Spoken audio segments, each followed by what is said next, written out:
and welcome to Cycle Sulfide Podcast. My name is Jana and welcome to Podmas. We are on episode 11. Can you believe it? Only have one more to go. So I hope you're all doing well. First of all, I just need to apologise. Well, I say apologise, but just a disclaimer really. Maybe not an apology as such, but just the fact that I sound different. The sound is different, not just the way it comes out of me, but the way it's processed is because I'm recording on my phone, and that is because I managed to catch COVID. So I'll talk about it in the previous episode, so you can listen to that if you like. So yeah, I'm not 100%, but I still have the strong desire to finish Podmas. So I thought I will sit down today and chat today about winter solstice. So I'm actually recording this on the 21st of December, and hopefully it will come out on that day as well, in the same day. So you can listen to this now, but if you don't, that's absolutely fine. You can always catch up. So yeah, today is winter solstice, 21st of December. And what does it actually mean is that the sun is in its southernmost spot.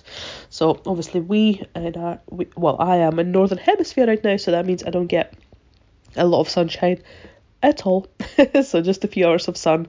Well, don't even have sunshine, to be honest. It's been very grey the whole of December really. Don't know the last time I actually seen any sun. So anyway, solstice. Solstice means that the sun stands still. So today is the shortest day and the longest night of the year. And actually, as well as being quite a significant astronomical event, it's also very deeply spiritual. I like to think of this as it means the rebirth of the year really. It's our chance to look within, enjoy that hibernation, enjoy the peace, enjoy the renewal. It's just such a good time when nature's telling us to stop, stay still, and see what's around us. It actually was an interesting fact. Well, interesting for me anyway. It's my sister's birthday today. So if you're listening, happy birthday. So her birthday is on winter solstice, and then my birthday is actually 2 days after the summer solstice. So none of us ever clocked in until my boyfriend pointed it out a few years ago. It's like, oh my god, yeah, we are born pretty much 6 months apart. Well, 17 years and 6 months apart. So yeah, I just think it's a very interesting time, and something that we forgot about as humanity really, but actually such an important lesson that we can take away from this. And I find this really good quote, which I think sums this up really beautifully. It says, "The seeds of our future, resting in the rich earth, need this period of stillness as we do." And I think it's beautifully sums this up. And actually it's quite ironic in a way, because for us it's such a hectic time of the year, for so many of us, of course, being around Christmas, if you celebrate, around all the festivities. We'll be trying to catch up with all our friends, finish the work for the year, get all the projects done. So all of us are rushing around trying to organise these celebrations, buy the presents. But actually nature itself is telling us to slow down. Slow down and take it easy. Oh, especially now with COVID. Everything that's happening. If you're in UK, if you're in London, you know how kind of painful it is right now, because pretty much everyone has it. But it's almost a way of nature telling us, slow down, do not move anymore. So just talking about from a spiritual side again, just for a bit longer. For example, in Celtic beliefs and in Celtic wheel, the winter solstice is always positioned in the north. That is the position of death and rebirth. And I love that, because I think it just shows us that everything has to end at some point and everything has to start somewhere. And now this winter solstice, everything comes into the earth and comes back out again. And actually this day always had a very deep significance. So it's marked by many stone circles, many rows all around UK, but also everywhere else in the world as well. So people have been celebrating today for not just centuries, thousands of years. And just going back to old traditions. So here in the UK, for example, the story of the Green Man always being rebirthed through winter solstice. So I quite like that. So you might know that Green Man is something that in pagan tradition has always been very significant.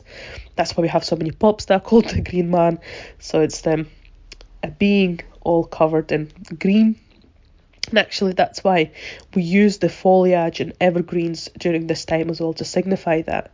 So yeah, this Green Man being rebirth through the winter solstice. And during this time he's often called the Holly King. Also has a queen, which I quite like. So yeah, that's why it's represented by all the foliage and all the evergreens around as well. So yeah, I think it's quite a significant day that we sometimes forget about, that it's been here for so long.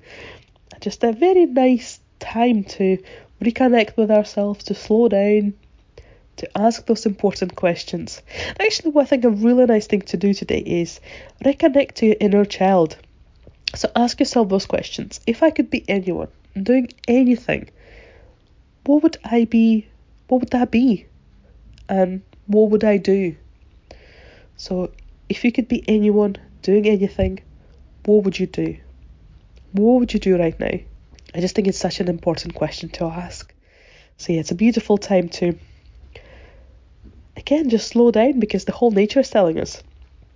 So I think there's definitely a lot of things that we can do to celebrate the winter solstice. You can completely come up with your own tradition, your own way of celebrating that. But just if you need some ideas, here's some of my suggestions. Even just lighting a simple candle, I think could be a beautiful way of celebrating, but just doing it mindfully. Lighting a candle and understanding that you do that to celebrate the shortest day of the year, but also as the reminder that the sun will come back, and actually from today we will get more sunlight all the way up until June, the summer solstice. Maybe you could bake something special today. Maybe it could be a round thing to represent the sun, and have a delicious meal. For example, I made a parsnip soup today, kind of using all those winter vegetables, and just a reminder that the sun, the yellow, it will be back. Maybe if you can go for a little walk, look at the nature, look at the trees, look what's happening around you.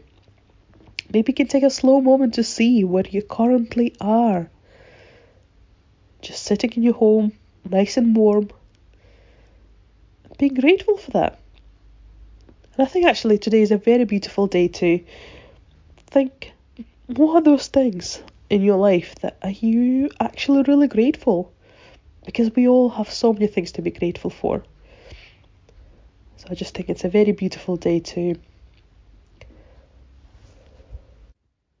count our blessings really, and see where we are and how much we have achieved in the last year. It's been one of the hardest years for a lot of us, but we got through it, and here we are coming out to the other end. Let's celebrate that.